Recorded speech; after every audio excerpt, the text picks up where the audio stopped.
Hello, and welcome to another episode of Tech and Ed Tech. I'm excited to be here today with our guest, Shaunak Roy, CEO and founder of YellowDig. Today's core theme is engagement that drives retention and deals with accountability for outcomes. So, with that, I want to welcome Shaunak Roy. Good to be with you, David. So I'm the founder and CEO of YellowDig. It's a social learning engagement platform for higher education. We have been around for about 9 to 10 years now. My background, I think you asked in terms of how YellowDig came about is, I grew up in India, then I moved to the US probably 20 years back, where I came for my master's. Then, after that, like most immigrants, I, got a job and kind of started working in corporate America.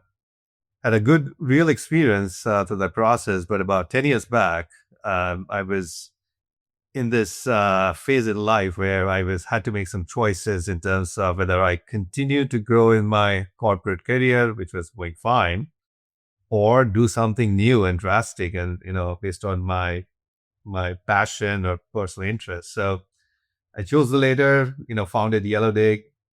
Um, the founding story of YellowDig was always interesting. I always say that I've been very fortunate in my life because, I had a great family growing up in India who valued education. I ended up going to some of very well recognized institutions in India. I was fortunate enough to go to IIT Bombay for my undergrad. Then came to the US, went to MIT for my grad studies. So that side, I've been very fortunate for reasons that, I think we understand that, when you're in the right environment, right things happen. But I always call myself a non-traditional learner. And what I mean by that is I'm not one of those students who are, the first benchers in a classroom. I typically would sit in the back bench and never quite engaged in the formal learning environment. And I always used to wonder that why is that when I go to a class, and it has happened plenty of times with me. I mean, all of us have been in these classrooms and we almost have to kind of, get through the class and somehow make sure that we have done our homework and whatnot and then get the grades. And it was always a painful experience, even though I love learning and, it has never stopped. I always love to do projects on the side or, pick up new things or new hobbies or try to do things in different ways and always been curious. So I always try to kind of bridge that gap. Like, yeah, I love learning, but I just don't enjoy the whole learning experience. So yeah, I mean, that's where YellowDig came in and, came up with this concept of social learning where it was an idea that came from the early versions of social media, even though we are clear that we are not a social media platform, but it kind of really borrows some of these concepts so people can connect with one another at any time and really create those human connections that are often missing. And through those connections, we try to engage students in different ways and really make them excited about what they're learning. So that was the whole idea. And then, of course, we have evolved over the years. We have been fortunate to work with some very, very respected institutions, both in the US and abroad.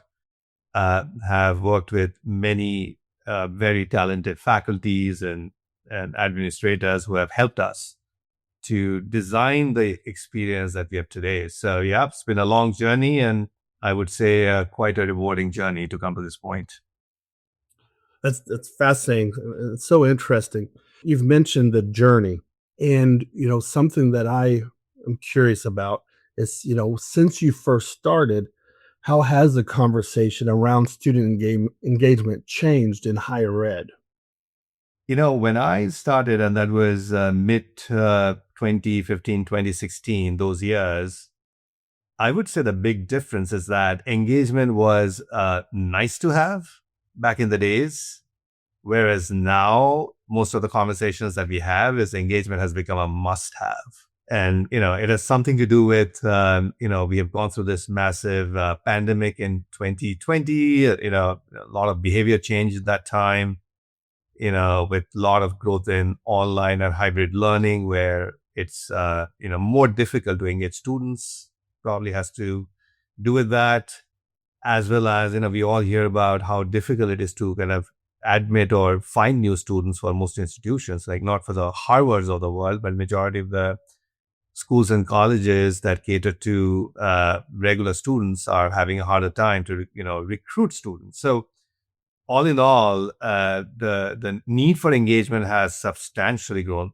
in the last 10 years. And I would say it has become, not only just a must have, but without that, it is very hard to actually run an institution, because if the students are not engaged, there's so many ways of getting disengaged. We have AI now, which is also causing all sorts of problems. You can pretty much do things, many things on your own, and you don't have to go to a classroom to learn from your peers or your, instructors. So without having a proactive engagement strategy, it's very hard to run a institution these days. So yeah, I mean, it has become a very important topic. And you mentioned having a plan. And when you're talking with institutes today, what is the retention problem that keeps coming up the most? And you've talked about how some schools and some institutes aren't dealing with the retention problem, but the ones that are, what is it that keeps coming up the most, especially with the enrollment pressures that are out there right now? So the retention problem, you can think about, right from the day a student decides to come to an institution, right? Could be any institution. So the moment they make a deposit, they are essentially deciding whether they want to show up in a classroom, right? Typically a difference between the day they make a deposit to the time they show up in a classroom, there is a 3 to 4 month gap. And we are hearing more and more that there is a substantial melt where students are deciding to not to come and attend that institution or go to another option that they have available, or maybe delay their studies. So that's one challenge. And then after that, once they actually show up in a class, so that means they are in that institution physically or virtually, depending on what program they are in. It is getting harder for retaining them from, through the first year of experience.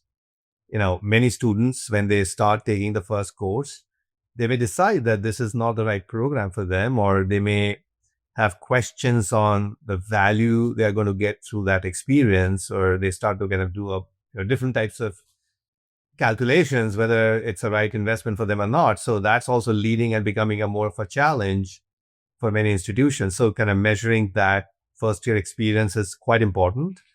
And we do see, sizable retention challenges then. And then after that, term to term retention, which is once you go through the first year experience, like how do you go from the first year to the second year, or how exactly, every institution is different, how they measure these things. So I would say retention is not just a one-time problem. It has become a life cycle problem for the students. So kind of really understanding the students right from the day they decide to come to your institution till they graduate is an entire funnel. And we got to work at every phase of that life cycle. No, absolutely. And we talk about engagement. And there's a lot of tools out there that can generate clicks, but a few create actual momentum that carries students to completion. In your view, what separates engagement that looks busy from engagement that actually predicts course completion? Yeah, that's a great question. So the biggest factor, what we have seen is that if the engagement is self-directed, we often use this term called agency, where students actually have the option to go in and participate, or they can contribute into the learning environment or whatever they are learning in that moment. That type of engagement, which is inherently more motivating, is actually what drives the right kind of behaviors, including retention and persistence. The wrong kind of engagement is clicks. It's easy to kind of create busy work. We often talk about discussion boards are, often disliked in higher education. And the reason is it is a forced engagement strategy where the instructor will have to kind of almost write an assignment that the students have to complete at a certain time, or a group project that they have to do. And if the students don't kind of feel motivated to do that, so they're just going to go in and, get the work done. So that counts as an engagement point because they had to log into the system and they had to complete the process. They can even sometimes cheat using AI. I mean, that's a growing problem now, but those kind of engagement does not lead to the right outcomes because it doesn't change the behavior. It's not inherently motivating for the students. So for us, when we talk about engagement, yes, we do track clicks because that's kind of important for us, but we are also looking at other factors such as how often students are kind of contributing on their own into the learning experience, how often they're reaching out to their peers and having conversations, how often they're interacting with the faculties, what type of content they're writing. Is it just I agree, or is it something a little more thought-provoking? Being able to kind of really understand some of those behaviors in the platform and kind of nudging the students towards the right kind of behavior is what I call is a good engagement. Yeah, absolutely. One of the things that institutes are talking about right now is obviously improving retention. But you've kind of touched on this. How should these institutes be defining retention for engagement initiatives so that everyone's aligning on the same outcome? Yeah, I would say the first thing is to kind of think about how to measure retention, because one of the challenges, I'm sure, we have all seen is, a student can drop out from a program for a variety of reasons. Some of these reasons are, quite not, maybe may not be in the hands of the institutions because maybe there's a life change, they move somewhere, or there's a financial challenge, or, a family issue. Things happen, which is what sometimes causes students to drop out. But oftentimes, the final decision for somebody to drop out is not just the financial challenge, right? I mean, there are stories that we hear where the student who kind of decided to kind of drop out because of financial challenge, the immediate question becomes that have you really looked into other options of, financing your education? Have you looked into all the resources that are available in the institutions? And the answer sometimes is that, oh, maybe I should have, I haven't. The question is that, okay, how do we make sure that student, whoever decides to kind of, make a decision, that students is kind of supported in the right way. They have the right information available. They have the right connections with their advisors.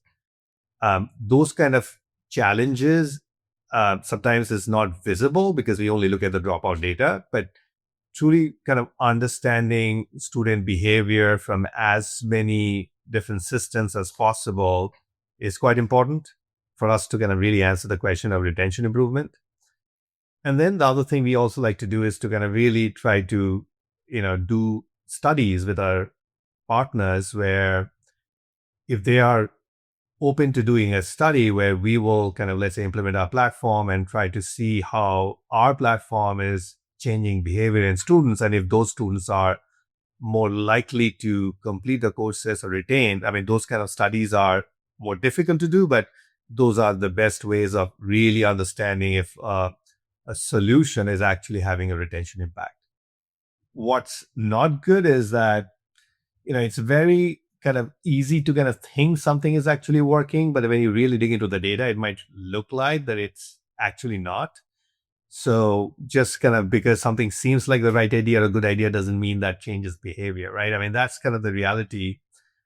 The other thing I think often happens is, there are situations where the institutions have kind of exhausted every strategies to improve retention, like, such as having a retention team, having an advisory team, and kind of, making sure the students are always attended. Those kind of strategies are always kind of expensive and they've all gone through that, but they haven't really looked into digital strategies because most students these days, I mean, doesn't matter, they go to a kind of an in-person institution or they're fully online, they are digital natives, right? I mean, they are on their phones probably like hours and hours, like 7, 8 hours a day.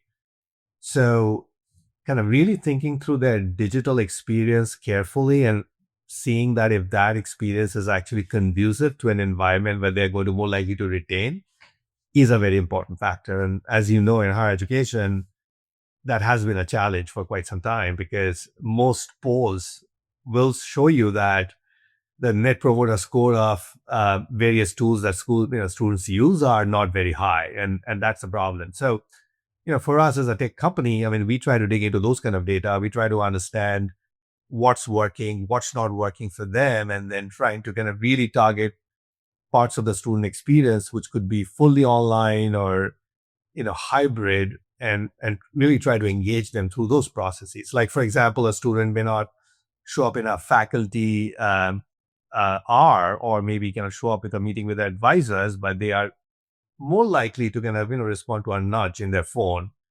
and kind of as long as the nudge it doesn't feel like an intrusion, but it's a very natural, good experience. So really focusing on those experiences is what truly drives some of the retention numbers up.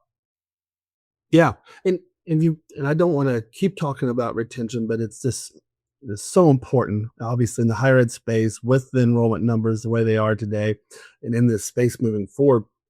Last question, very specific to this, is you've kind of leaned into the indicators and the different institutes. But when you think about leading indicators, what are a few behaviors that are most reliable when correlation with persistence, not just participation? I think the leading indicator, which is probably hard to measure, but probably is the most indicative of likely retention, is motivation, which is if a student is not motivated to be in that environment, say it be a classroom or a program, and they're just checking the box to kind of get through, being able to identify that behavior early on is probably the best indicator of retention. On the other hand, if the student is motivated because they are excited about being in the program, they love their peer group, they love their friends, they're already, forming bonds with their faculties or whoever is kind of helping them through the process, that we see as something to be a strong leading indicator of future retention of that particular student. Yeah, and obviously motivation, it changes, just like the students do, throughout their collegiate career, and so I'm sure that's always a bit of a moving target. One of the things that we hear a lot about is faculty are willing to support engagement, but we also understand that faculty are sometimes very overloaded. So, what does a low lift faculty role look like that still boosts community quality without turning instructors into full time moderators or motivators? Yeah. So I think this is where technology can play a role. So one thing we talk about is, if you think about education, let's say like 10, 20 years back, which was fully in classroom, when I went to college, for example, or when I went to my high school or middle school, we did not have any digital technology. So that time, once a faculty closes the class door and they're inside the classroom, uh, it's essentially all on the faculty or on the teacher to be able to motivate the students and get them excited to really drive outcomes. So, which is why, all of us remember our best teachers, right? They had a disproportionate impact on our lives because they kind of really did a good job purely based on their own talents and their interests to kind of really be a great teacher. But I think if you look at the modern times, is this day and age, more than half of classrooms are now hybrid, right? They are kind of doing some parts in online, some parts in class. A lot of these, courses and programs are using resources which are built by companies like us or big publishers who are kind of creating digital content.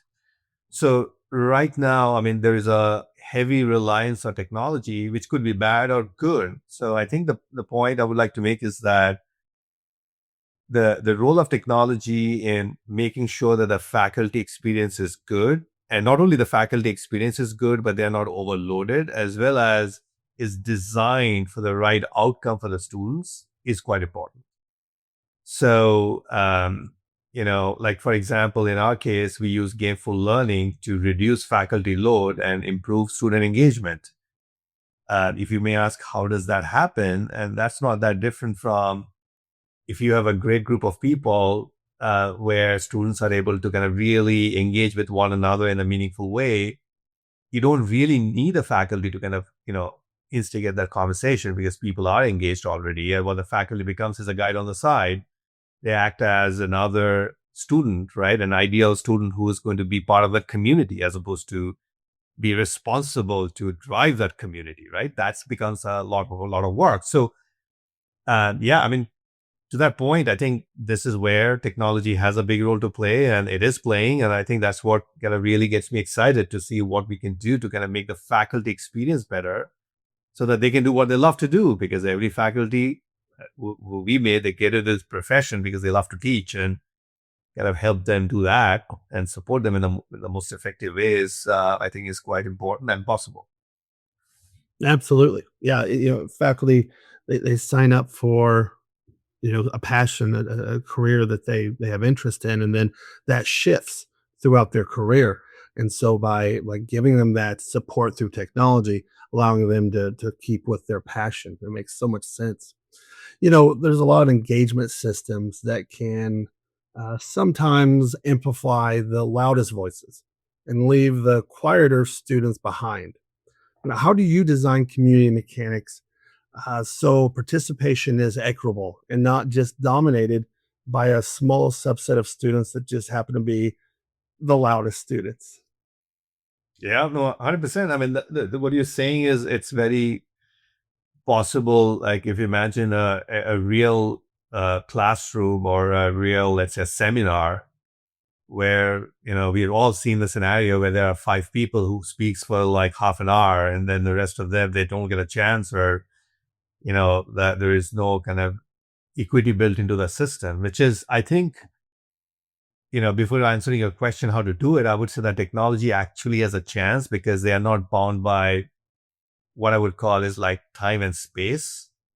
Because if you think about a classroom, you are bound by time, which is you only have an hour. And out of that, everybody has to speak. And we know that the quietest student or student who is not, quite comfortable or doesn't have the confidence is not able to raise their hands and have a, be able to kind of make their point. But somebody who is, probably a native speaker and already quite confident might just take the whole space. So the time constraint actually makes it less equitable. Whereas when you think about technology by design, is actually much more asynchronous, like especially in Yellow Day, like you can interact anytime, right? There is no time bound there.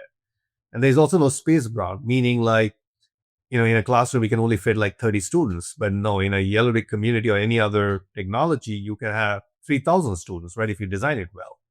So just by design, you can have a lot more people, a lot more inclusive in terms of designing this experience. So that's the potential is there with technology. But it doesn't mean that that will naturally happen, which is where the design thinking and, designing for that outcome is important.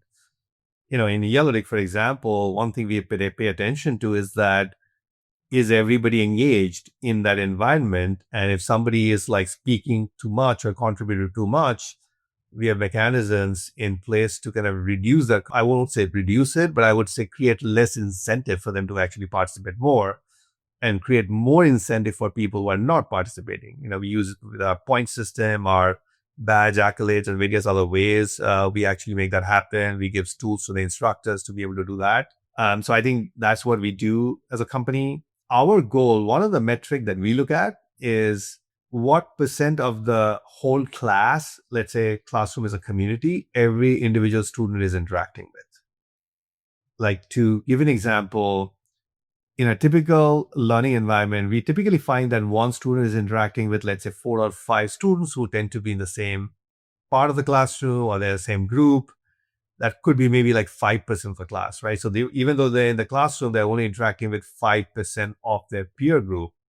Whereas in Yellow Day, by design, we look at least 50% coverage, meaning every student is interacting with at least 50% of the classroom, and more. And we try to kind of incentivize them to go even higher, like 60, 70%. So yeah, I mean, there are ways of doing it, but yeah, absolutely. It's a very important topic.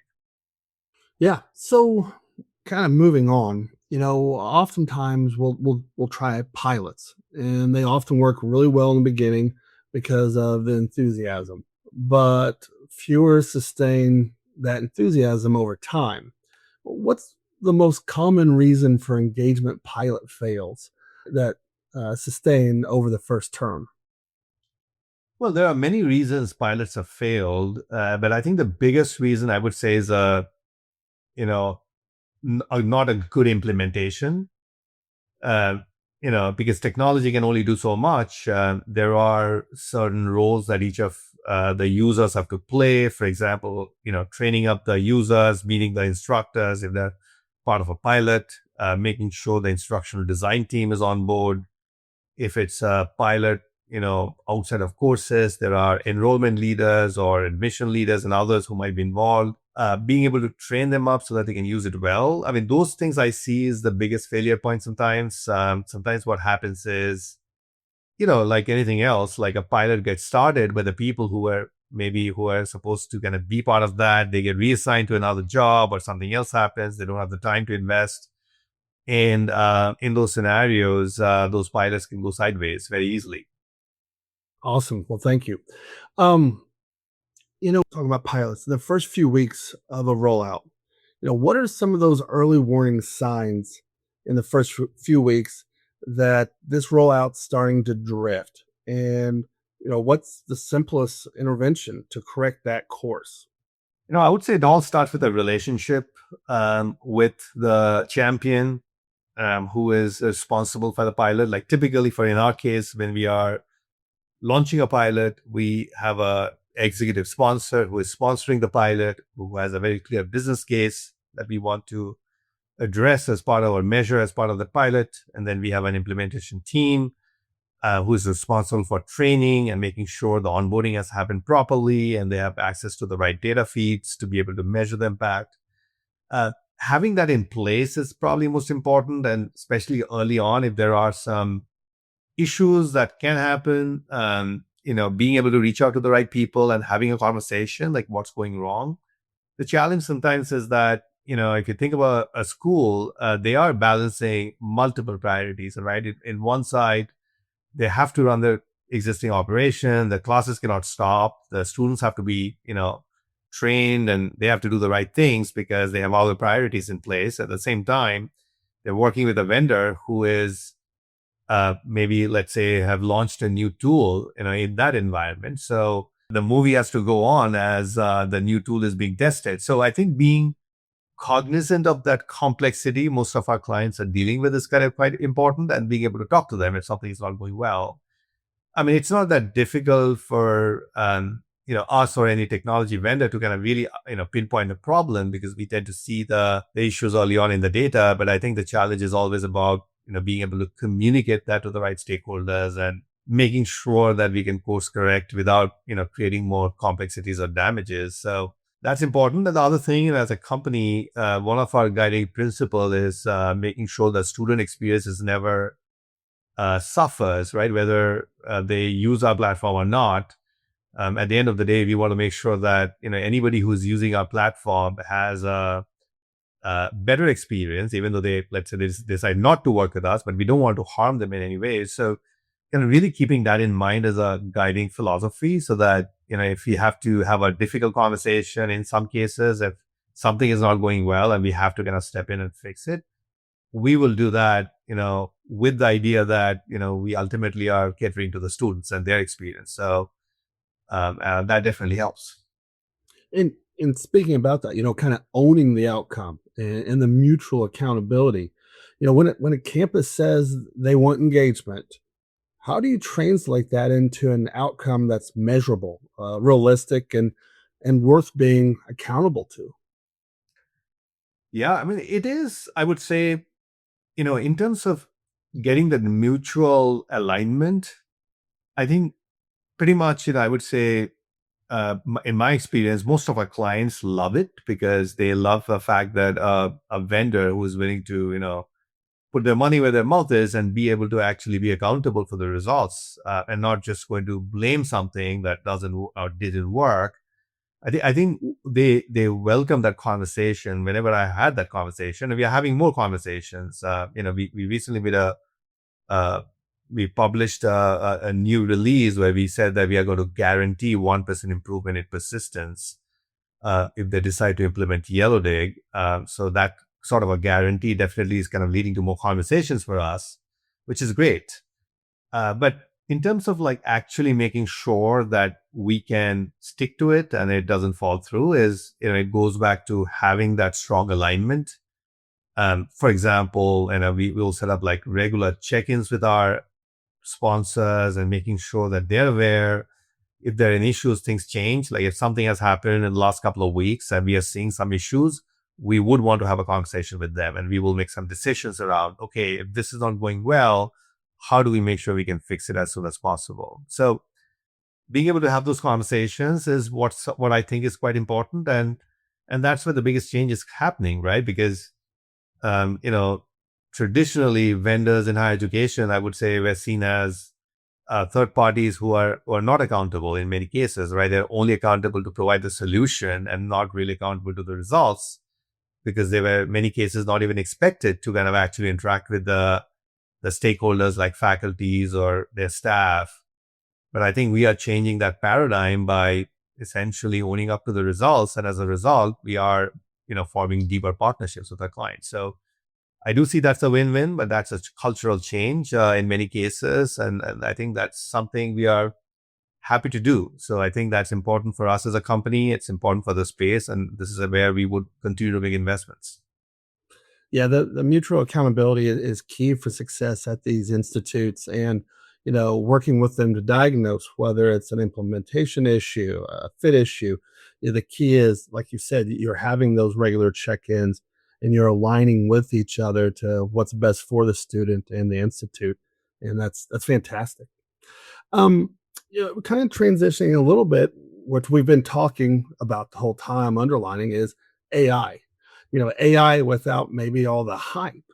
In the engagement and retention space, where is it that AI generally is useful right now? And where is it mostly just noise? Yeah, I mean, I would say there's a lot of noise right now. That's what I'm seeing. Because clearly there's a hype cycle. We are in a hype cycle with AI.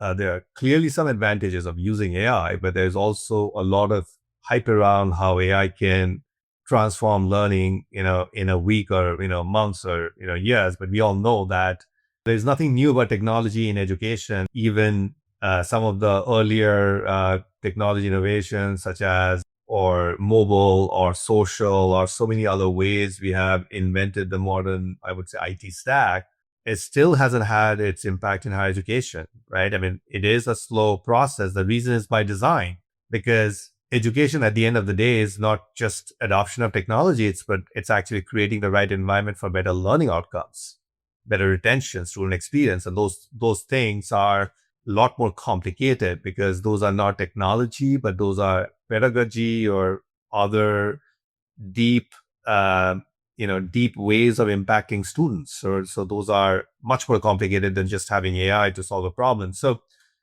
my view on this is AI is impactful, but we are definitely in a hype cycle. And I think that's going to play out in the next probably year or so. In terms of AI being impactful, I would see the biggest impact of AI is in efficiency gain for faculties and administration, as well as others who are in the institution. But introducing AI in the learning process is probably the most hardest and most riskiest right now.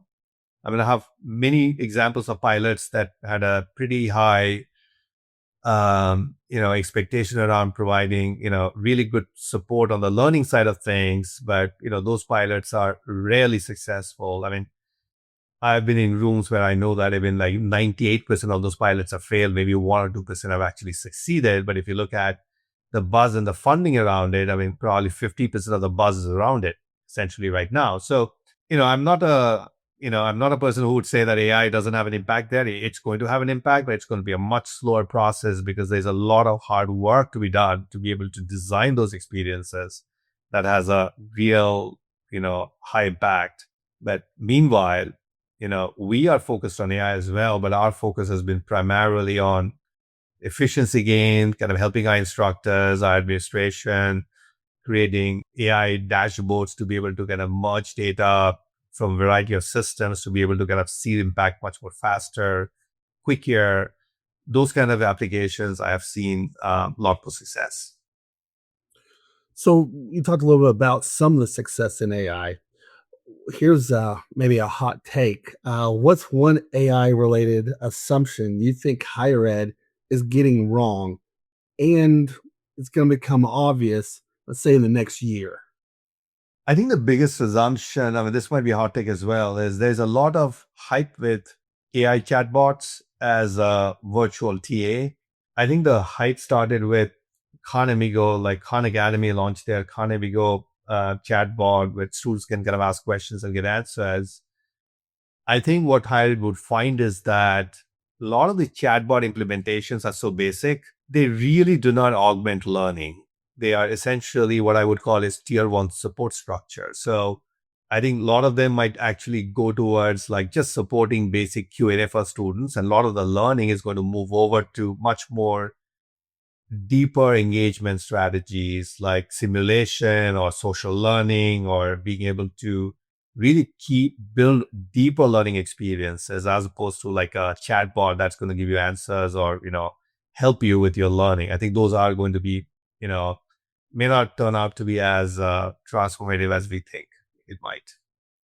No, I think you're definitely onto something. So the next phase of this discussion is something we like to do towards the end, which is like a lightning round. And so I'm gonna ask a question, kind of rapid fire, and you give me your best answer. So one engagement metric that you would demote immediately. um, Activity. Fantastic. One design habit that consistently boosts persistence. Designing for student agency and motivation. Okay. And one rollout mistake that kills engagement initiatives fast. I would say not not focusing enough on training of educators and others who are using your technology and trying to kind of get it out fast. Okay. My last lightning round question. One thing vendors should stop saying about AI in higher ed. And you can take a little while on this one because I think you might have some opinion. Well, I think, I mean, there is, as you know, there's a huge hype cycle right now. And I think the risk, just this over promising, essentially. I think there's a lot of promising that's happening with AI tools that's going to make learning faster, easier, and ubiquitous everywhere. I think there is potential, but I think we should tone down on the promises because a lot of these are going to be experimentations. I think more than 90% or maybe 95% of these technologies are going to fail. And what we don't want to do is to kind of create a huge amount of distrust between vendors and institutions, which takes a long time to build. So that's something I think we should tone down. Yeah, that's fantastic. And great job with the lightning round questions. In closing, I just have a couple more questions for you. And this has been fantastic. I really appreciate your time, your in depth knowledge of this, with retention. But one of my last two questions are if a student success leader wants to improve retention this term, what's one action they can take to make engagement more reliable?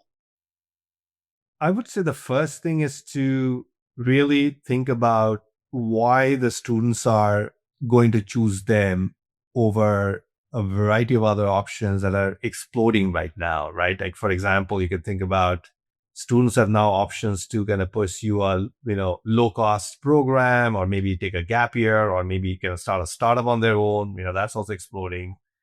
So the optionality has gone up. And I think for enrollment leaders or retention leaders, the question becomes is that why they would choose because the dynamics have changed. And then really kind of think about what ways to improve the student experience so that they keep on choosing them. So I would start with student experience. I mean, there's a long answer to that. And really think about how to be kind of, and especially on the digital side of things, because that's where students are. That's where they're spending most of their time. And do rapid piloting of different technologies.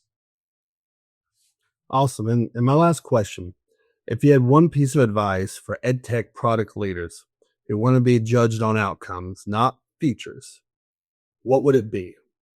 I would say, working with the educators or the users directly. Sometimes in edtech, we kind of create our own hype by kind of finding the shiniest object, which is always coming, especially with AI. There's something new coming up every week now. And we can build this like wonderful tool that we think is going to change lives. But the real feedback, all this comes from people who have done this for, decades and decades. And there are many of them available, and they're super eager actually to work with us. So I would say working with your users and trying to see what actually is moving the needle. It takes time. It's a little more humbling, but I think that's the right path.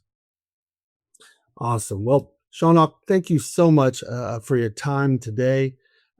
It's amazing to hear your perspective and what Yellow Day has been able to do and what it's doing moving forward. And so I appreciate your time and thanks for joining us. Yep, David, I really enjoyed the conversation with you, and thanks for the invitation. And have a wonderful rest of the day. Thank you so much. You too.